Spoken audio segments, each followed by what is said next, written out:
Bon, vous le savez tous maintenant, Elon Musk vient d'être désigné à la tête d'un tout nouveau ministère. C'est inédit parce que le ministère qui vient d'être créé est un ministère qui sera chargé de l'efficacité gouvernementale. En d'autres termes, c'est un ministère qui aura pour fonction de rendre les actions et les dépenses du gouvernement américain efficaces et responsables. Il co-dirige ce ministère avec Vivek Ramaswamy et avec toutes les fonctions qu'il cumule. Il est PDG de Tesla, il dirige SpaceX, il dirige également Neuralink XAI des Boring Company.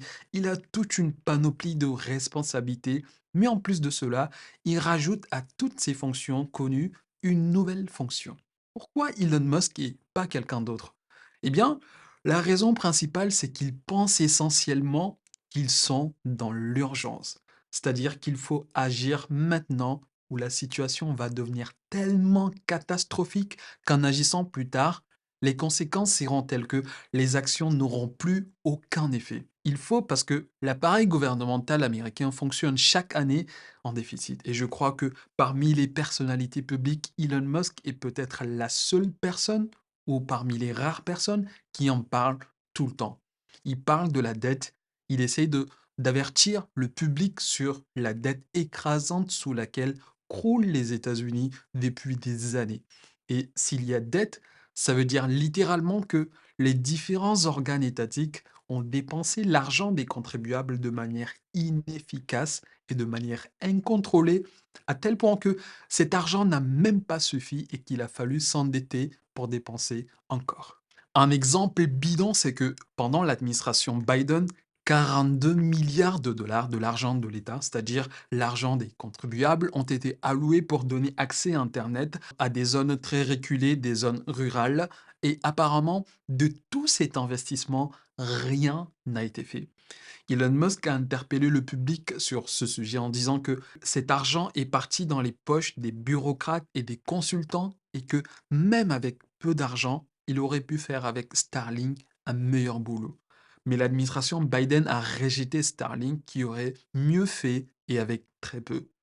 Donc, son rôle à lui, dans sa nouvelle fonction, c'est de s'assurer que si pour cette année, l'État récolte par exemple 5 trillions de dollars d'impôts, il faut s'assurer que ces milliers de milliards d'impôts soient dépensés sur des projets qui valent vraiment la peine et ce, de manière très efficace. Ils ont déjà révélé l'ambiance qui va régner dans ce nouveau ministère. Ils vont faire de telle sorte que dans ce nouveau ministère qui a déjà sa page sur X, qui n'ait plus besoin des gens qui travaillent à temps partiel et que tous les gens qui seront recrutés doivent être prêts à travailler 80 heures par semaine.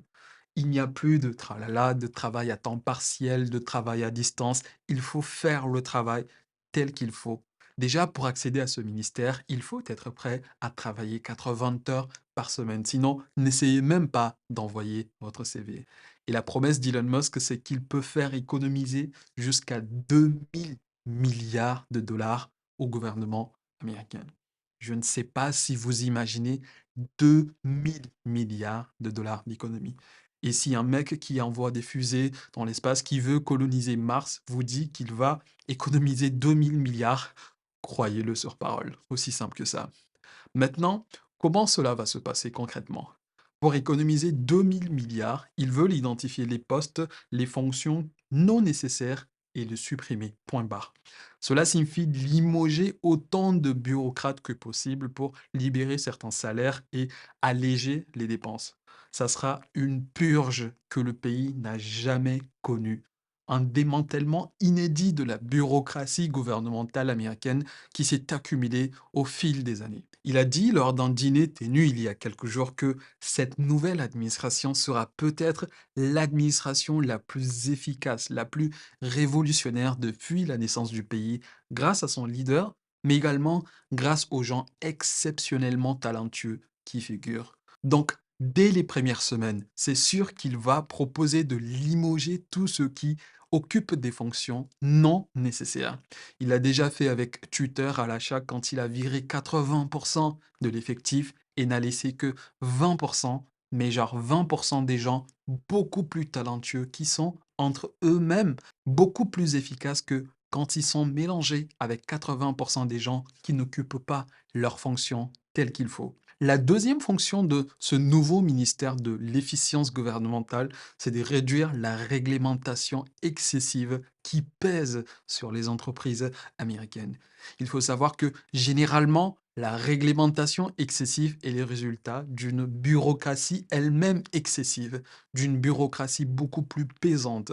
Plus il y a des bureaucrates, plus ils essaient de réglementer de manière excessive les entrepreneurs qui, eux, innovent, qui créent de la vraie valeur, qui font l'économie des États-Unis. J'ai suivi énormément d'interviews des directeurs généraux des plus grandes boîtes américaines, des gens comme Jamie Dimon dans la finance ou Elon Musk dans toutes ces industries. Et ces gens se plaignent généralement des réglementations excessives qui pèsent sur leurs entreprises et qui les empêchent d'avancer tel qu'il faut.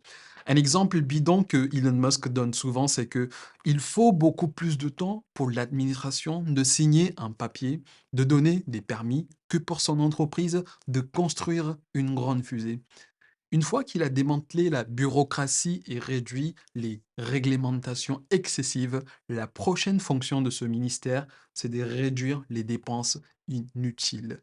Ils savent tous qu'il y a des agences gouvernementales qui ne remplissent pas leurs fonctions telles qu'elles doivent et dont les fonctions ne sont même pas nécessaires ou importantes. Et donc, dans toutes ces agences où les dépenses ne sont pas très justifiées ou très efficaces ou très utiles pour les citoyens, le budget sera drastiquement réduit afin de faire le maximum d'économies possibles et de ne pas aller s'endetter pour dépenser.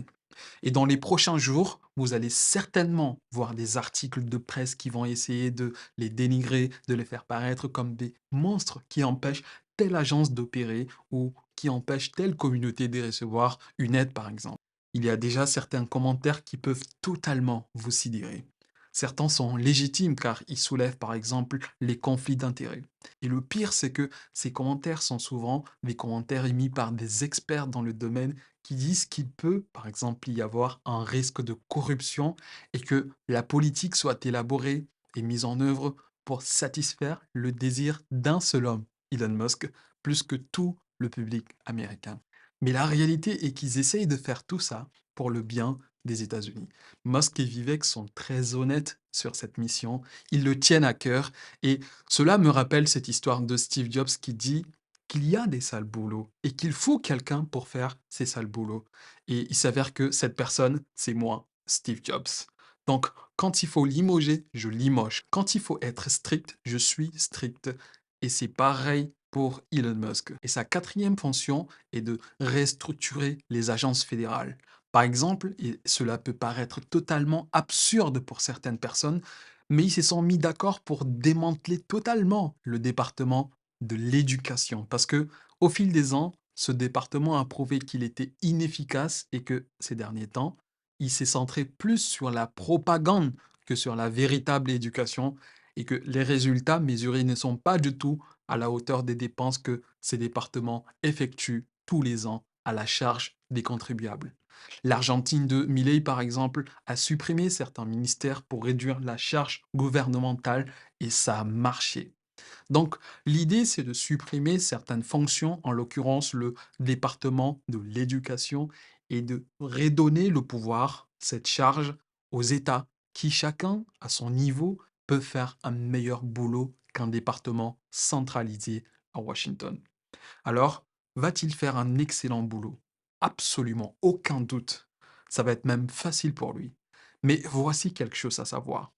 Le département de l'efficacité gouvernementale, le nouveau ministère d'Elon Musk, n'est pas un département au même niveau que, par exemple, le département de la défense ou le département de l'éducation. Parce que les départements sont créés non pas par le gouvernement, mais par le Congrès américain. Et cela requiert un acte législatif. Et donc, Elon Musk et Vivek vont faire leur boulot.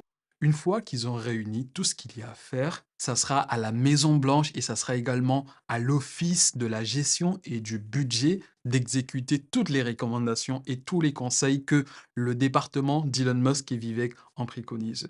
Après, le Congrès américain peut décider d'intégrer ce département à la structure exécutive au même niveau que tous les autres départements. Et à ce moment-là, le département d'Elon Musk et Vivek pourrait avoir un pouvoir légal de prendre des décisions, par exemple, supprimer directement certaines fonctions non nécessaires. Et ce qui est très intéressant, et je vais finir par là, c'est que les autres pays observent. Les États-Unis sont toujours en quelque sorte précurseurs et ils testent généralement des idées qui peuvent paraître plutôt ridicules au début, mais au fil du temps, qui s'avèrent être des bonnes idées, d'excellentes idées, et ensuite d'autres pays vont adopter le pas des États-Unis et vont créer le ministère chargé de l'efficacité gouvernementale. Voilà pour Elon Musk et son nouveau ministère.